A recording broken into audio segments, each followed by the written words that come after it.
Hello everyone, my name is Pragati. I am from CA Foundation IPP batch at SPC Gurukul.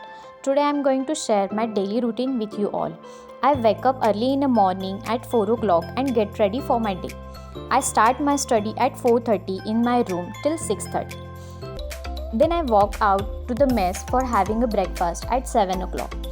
After having a breakfast, we do a self-study and group study with my friends in our library from 7:30 to 11:30.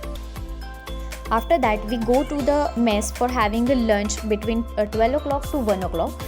After having a lunch, we used to do a self-study and go to the classroom at 3 o'clock for giving a test. In the evening, we attend a Ganesh Aarti at 7 o'clock. Then I spend my relaxation time with my friends by playing a badminton or having a chit-chat with them. I spend some time at TV room and then we go for a dinner at mess.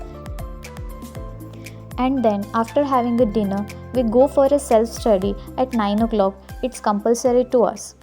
Thank you.